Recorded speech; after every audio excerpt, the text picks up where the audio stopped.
So let's talk about the Afghanistan conference. I'm pretty sure you follow the news. Tens of countries pledge aid for Afghanistan for moving the peace process forward. Do you think how it would impact the political solution for Afghanistan? First, there has to be a political solution. We can't kill our way to victory here. We've got to find a political process that works. I am concerned that the process President Trump initiated almost 2 years ago is not that process. I think it moves, frankly, in the wrong direction. I was pleased to see that the conference took place, and there were some robust pledges of support. I am troubled by the decisions of the administration to withhold $300 million in assistance contingent on Afghanistan meeting a number of conditions that the administration set. It just seems to me in both the economic assistance area and the national security area, which is where these negotiations are taking place, this administration is blaming the victim for lack of progress, not the perpetrators in the case of the talks, the Taliban. So I hope very much we will all take a deep breath, looking ahead to the change of administrations and work together to form a policy that actually makes sense. You spoke to lawmakers about U.S. military mission in Afghanistan. How do you assess current military mission in Afghanistan and how U.S. is effective for a peace process and solution while they signed this agreement with the Taliban in February 2019? When I'm asked this question, I point out that when I left Afghanistan as ambassador in 2012, we had about 100,000 American troops on the ground. Now we have a little over 5,200. And yet the Taliban has been unable to gain control of a single one of Afghanistan's provincial capitals. So we can do a lot with a relatively small force. Afghan security forces are in the lead around the country, as they should be.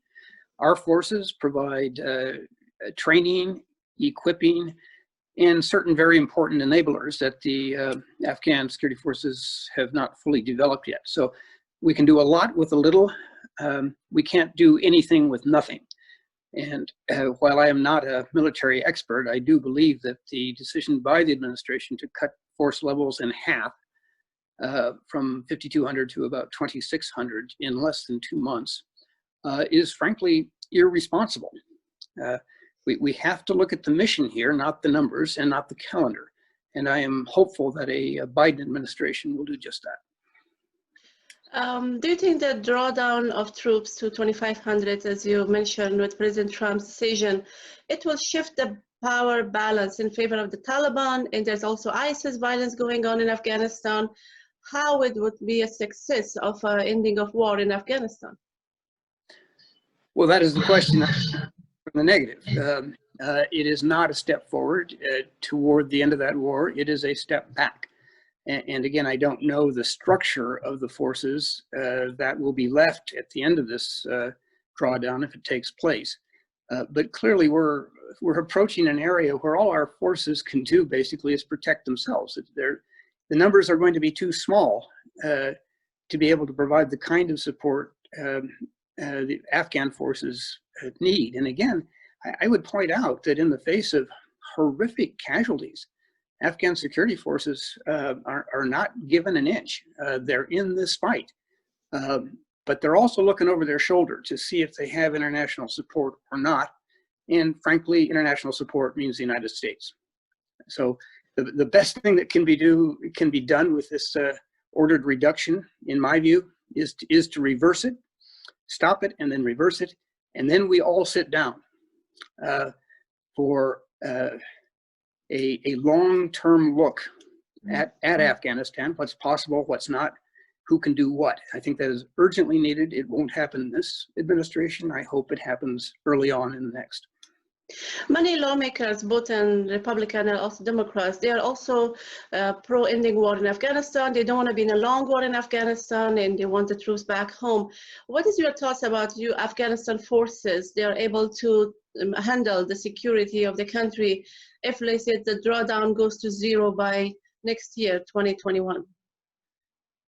Again, Afghan forces have fought with incredible bravery and growing capability.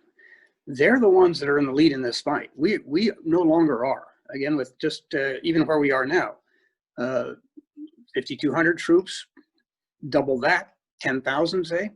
It is still going to be the Afghanistan security forces leading the way, and they have shown us that they can and will take this fight to the enemy in spite of their losses. They do need to know that we have their backs, that we are there with necessary air support, for example. That I think that keeps their morale up. So we have to send that signal, and the signal we're sending right now, of course, is the opposite. You have been also, you serve in Pakistan as an ambassador. What's your thoughts about Pakistan? Imran Khan was in Afghanistan. It was widely praised that Pakistan supports peace process in Afghanistan. But do you think that Pakistan can influence Taliban or pressure them for a better outcome of this inter-Afghan peace talks in Doha? That is a critical question, and we have to look at this there. I was, as you point out, ambassador to Pakistan in the period 2004 to 2007. And the message I got from them over and over is that you walked out on us after the Soviet defeat in Afghanistan. When we were something you needed, you supported us. When you didn't, we left. Mm-hmm. So if you think now that we are going to declare the Taliban an enemy and then watch you leave the area, which you've done before, you're crazy. We're not going to do that. So I think the message to Pakistan as well as to Afghanistan is that we are staying.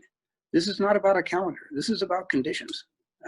We are here. We will remain here as long as the Afghan government wants us and as long as our national security concerns require it. It's only through that kind of process that I think you will even dream of a shift in Pakistan's strategic logic. Right now, they are vindicated in their backing for the Taliban, that you cannot count on the United States. They don't have the strategic patience for the long term. And that's what I think, again, we need to demonstrate. We were there in 2001.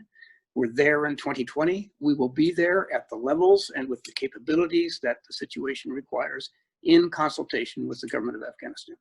So are you suggesting there will be a shift of policy with the incoming administration when it comes to Afghanistan? I think there will be a reassessment, surely. But it is also important to remember that this administration is coming to office in an unprecedented time, nationally and internationally, as we all fight COVID-19.